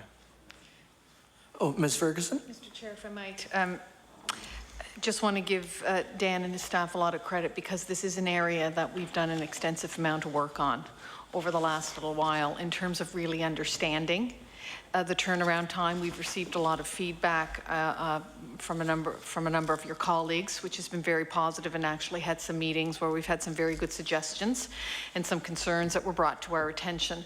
So it's something that our housing authority managers track on a fairly rigorous basis to try to understand how we're doing what we're doing and how we can do better, and if we have a problem, so that we can identify it early so that we can deal with it and address it. So it is an area that we spent a lot of time talking about, that we're looking to make, that we've made improvements, we're looking to make more improvements, and more importantly to understand exactly where we sit at any particular point in time.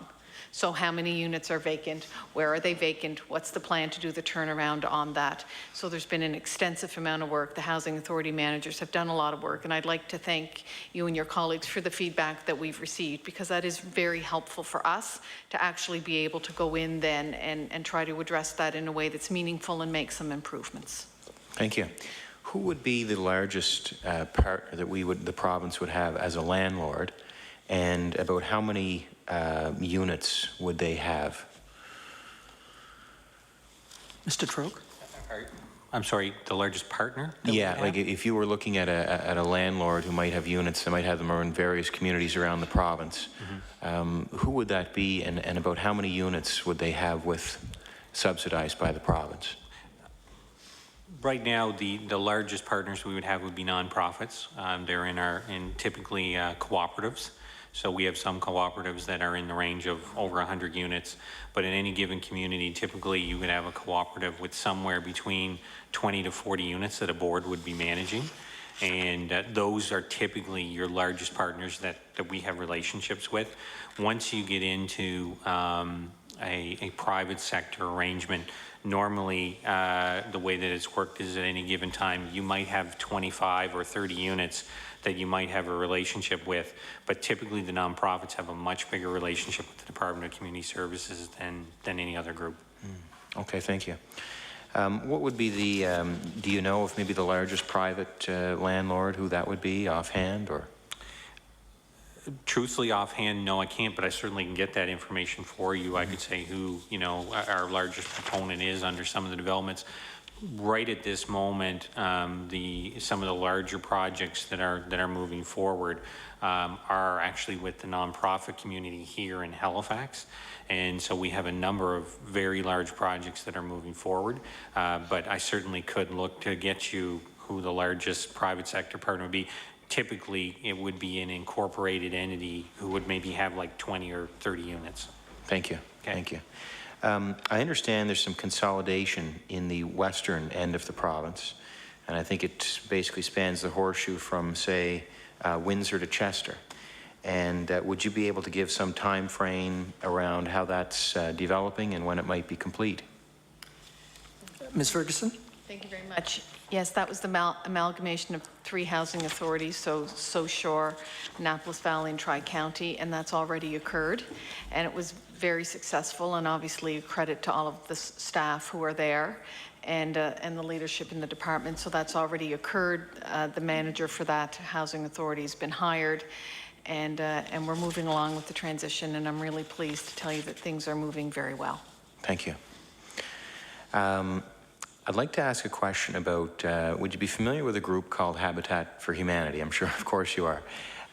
This was a group that I had seen a presentation from. This is many months ago, but the presentation is kind of stuck in my mind because I know they try to give people an opportunity to own versus rent a house.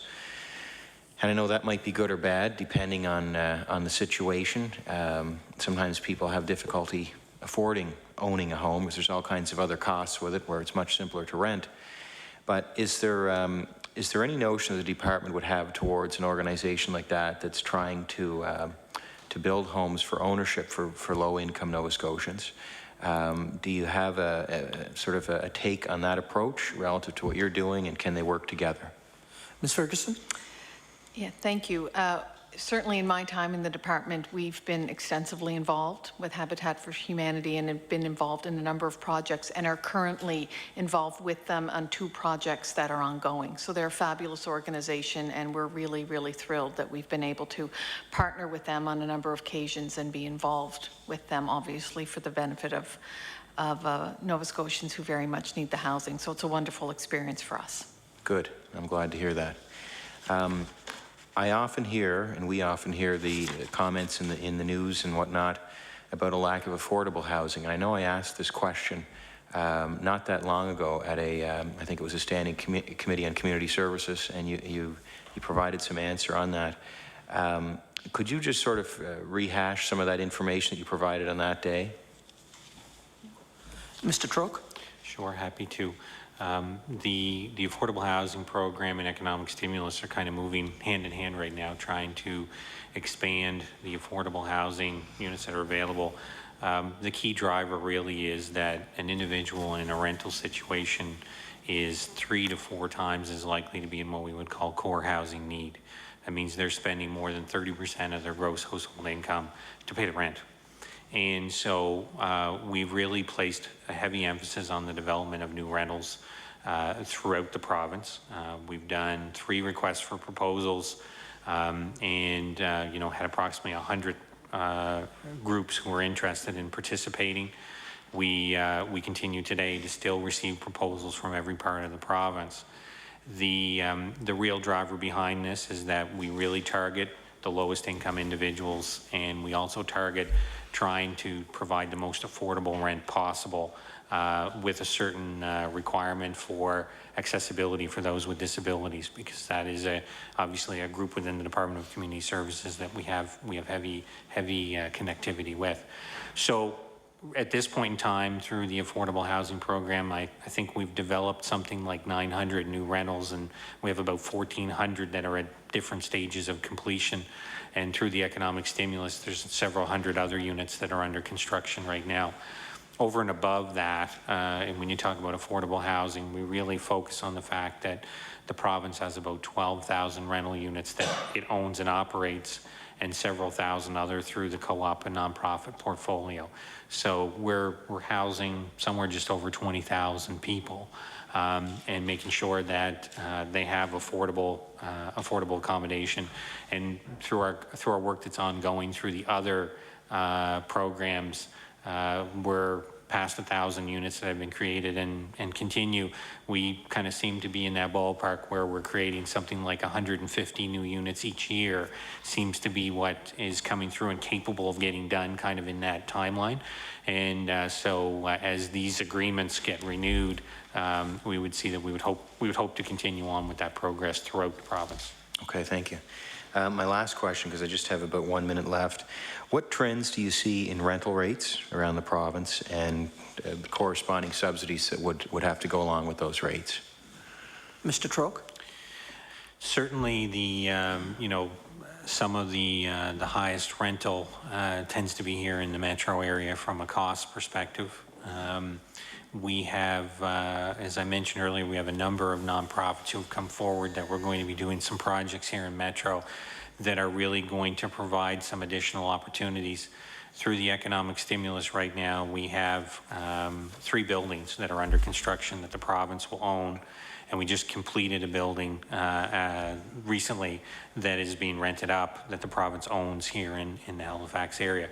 So that capacity is providing some opportunities. We really have seen the private sector and nonprofit groups who are interested in developing rentals in the small towns really take off. The communities that kind of tend to have that population of anywhere between 5,000 and 10,000 people seem to have really embraced the idea that we need to have more options for the people. And land tends to be a little more available, which makes it easier to have a development come together. We have seen much more uptake and much more desire for uptake through the affordable housing program in those areas. But we are kind of offsetting that by a lot of the development we're doing right now as a province is right here with regards to some bigger buildings, but also in the Sydney area as well. We've got a number of large projects that have been completed and underway. So I think those are things that are going to be very positive for individuals who are on our wait list.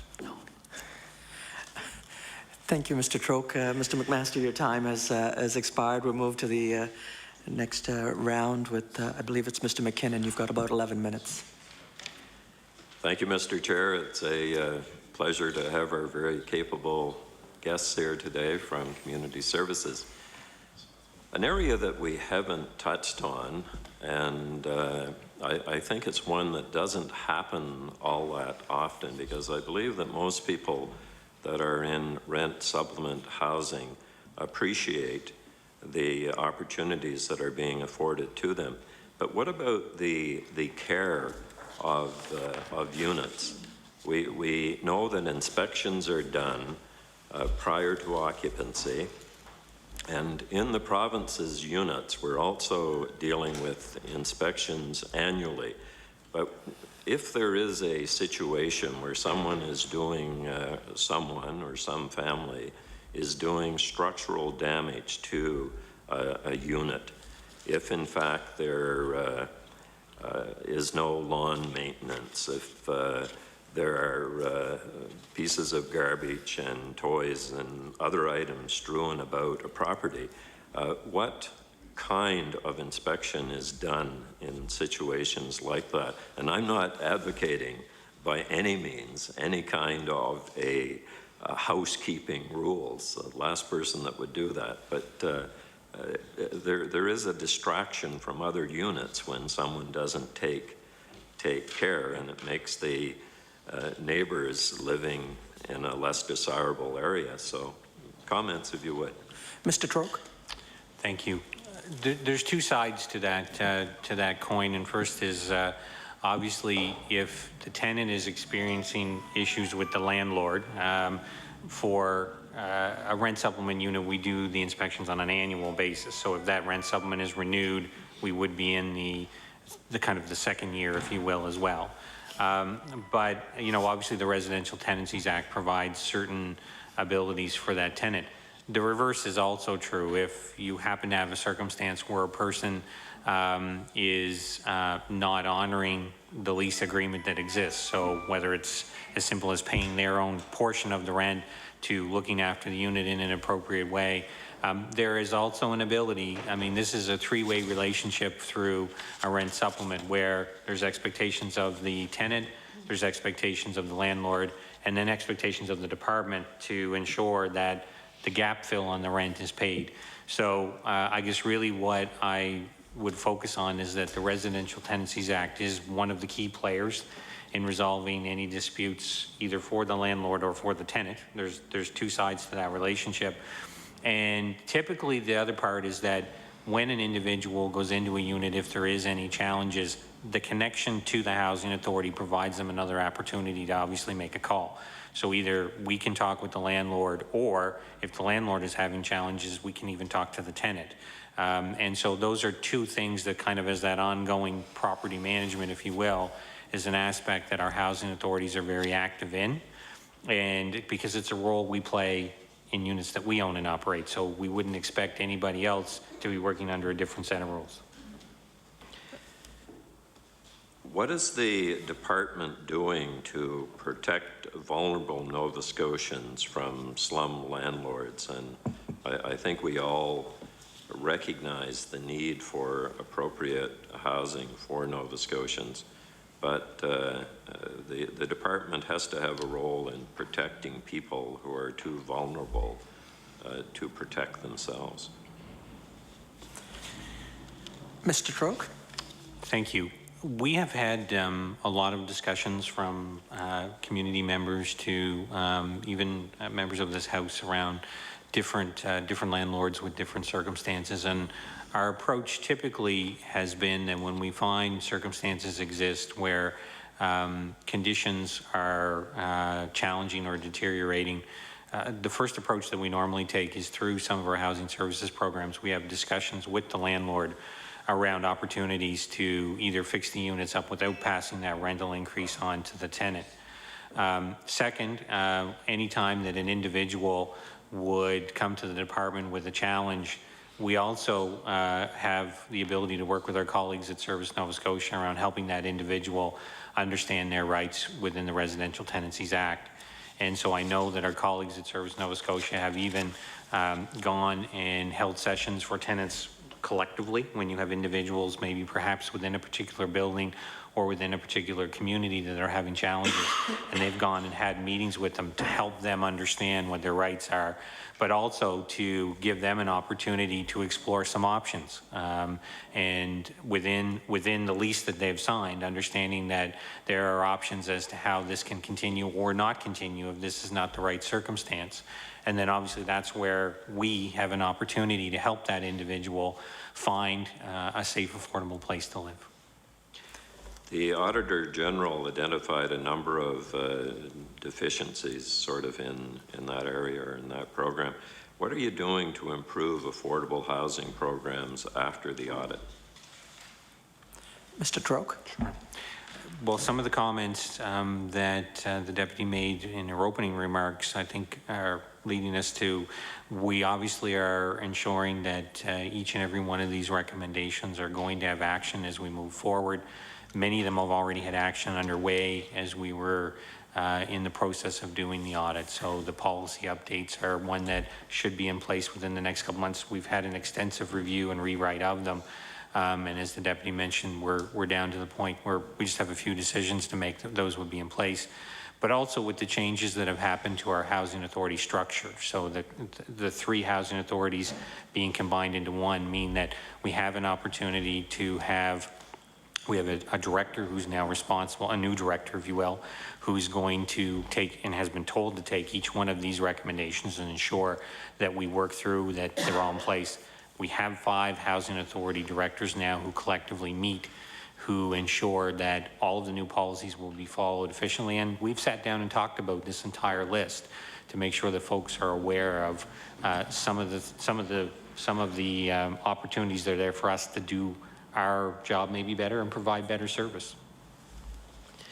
Ms. Ferguson?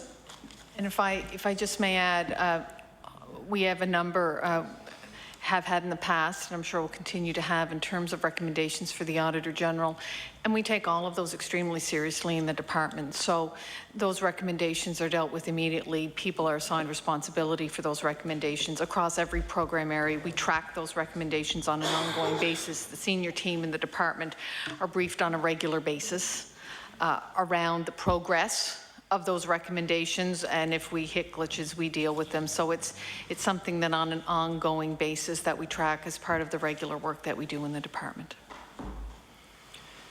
Going back to the wait list issue, we have situations certainly where the time on the list is the key factor, but there are also many social needs, pressing needs that have to be weighed as well.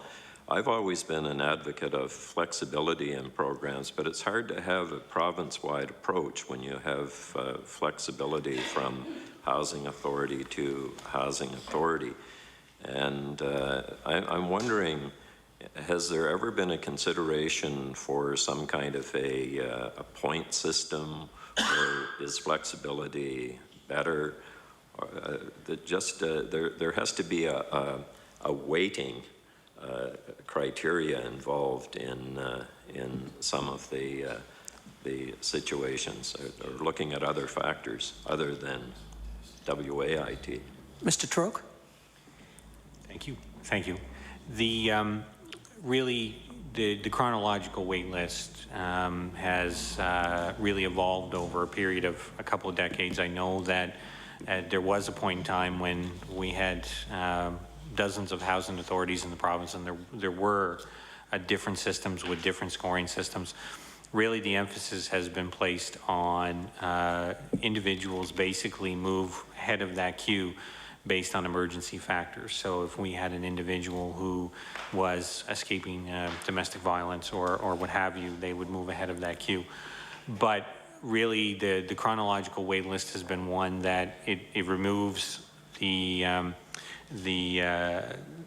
if you will, the requirement of the intake worker to say, how do I weigh one item as being slightly more important than the other? However, that being said, we certainly, as part of our review, have looked at some of the wait list tools that are used not only across Canada, but we've looked at them around the world. And those are some of the things that we obviously are taking into consideration as part of our review.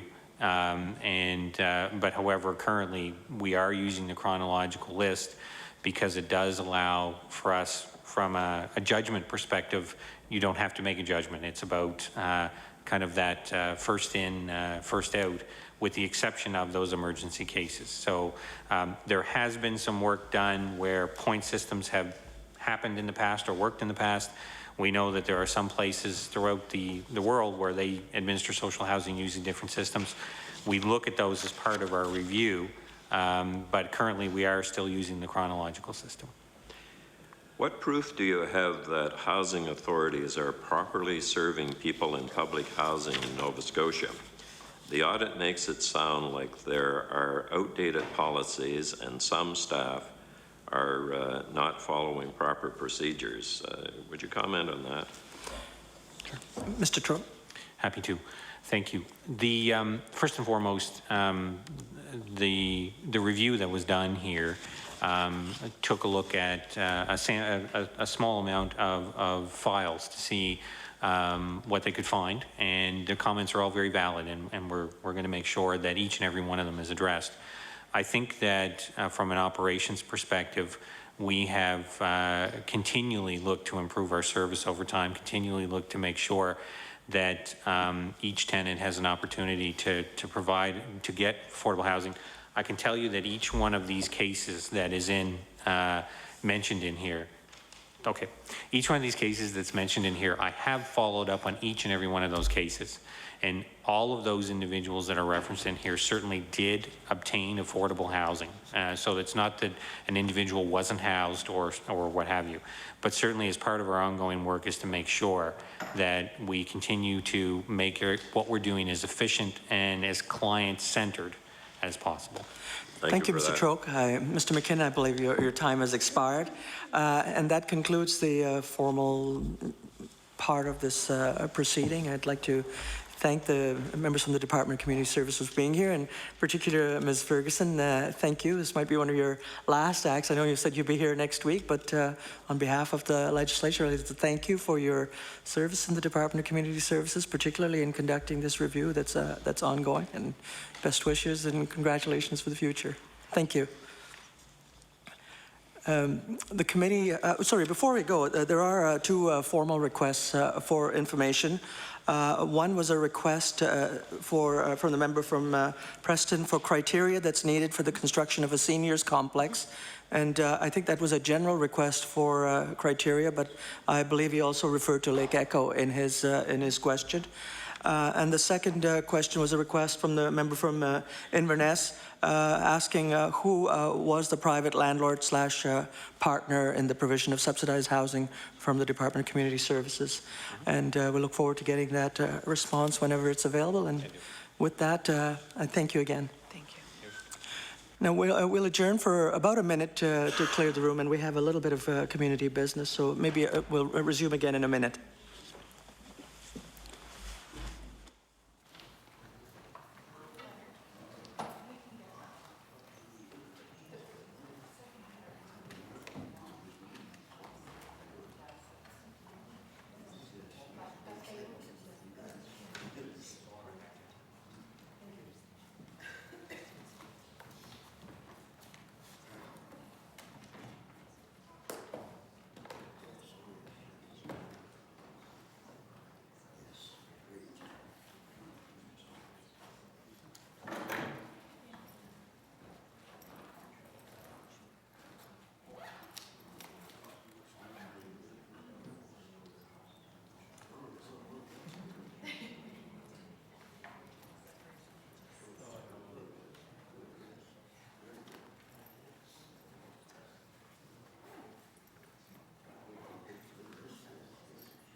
Call this committee back to order.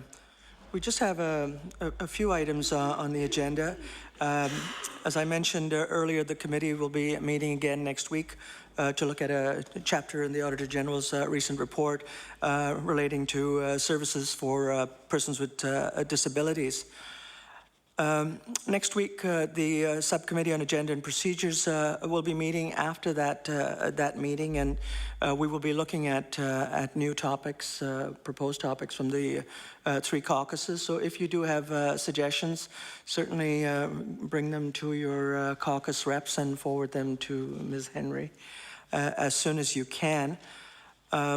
We have also received a letter from the Canadian Oil Heat Association. You have a copy of that response, and you can decide how you would like to proceed with that. And do we have any other business beyond that? Are there any other procedural questions? Yes, Mr. Colwell? I'm waiting, Colwell? Okay.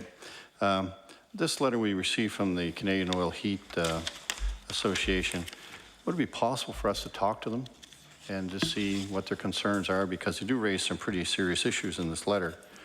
And I wonder if it would be appropriate if we could have them come into this committee or another committee of the legislature and talk about the issues they've raised. Yeah, I think that might be a good issue to bring to the subcommittee, and then we can have another go at it if you'd like. Sure. In the committee, and then after that maybe in the whole committee. Maybe I could make a suggestion that this be moved to the subcommittee for discussion at your next meeting. Could I do that? Yes, it's so moved. I don't think we need a formal motion. No, I think we consider any and all. They don't need to be formally moved, right? Yeah. Okay, but I will. I'm sure the minutes will record that.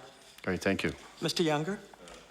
Thank you, Mr. Chair. And maybe just as a follow-up to the member for Preston, it might be worth actually before your subcommittee meeting having maybe the clerk ask the department about it, because all our constituency offices last week received a new brochure from the Department of the Environment, which actually claims that it was written in cooperation with the Oil Heat Association, and yet this letter says it's not, that they weren't involved. So I would just, there seems to be one, you know, and I don't think anybody's lying or anything. They're saying they weren't involved and the others are. So I think there probably is, even just for the benefit of everybody, just to get to the bottom of the miscommunication. Well, I think that was in the substance of Mr. Colwell's recommendation. Yeah, that's fine. Then in which case the Department of the Environment should be involved, since they just sent us all, every one of us, that new brochure. Okay, Mr. Epstein? Thank you, Mr. Chair. I'm wondering if you could remind the members of the committee what topics we have forthcoming. I see we have one for next week, but is there a set lineup at the moment? I'm afraid I don't recall. Well, the only topic we have selected at the moment is services for people with disabilities. But it is my understanding that the last time the Agenda and Procedures Committee met, we had agreed that we would follow through on the Auditor General's chapters, and so it may well be, subject to what this committee decides later, it may well be that the next few topics will come out of the Auditor General's most recent report. Okay, thanks. Well, if there's no other business to be conducted, I move that we adjourn. Thank you.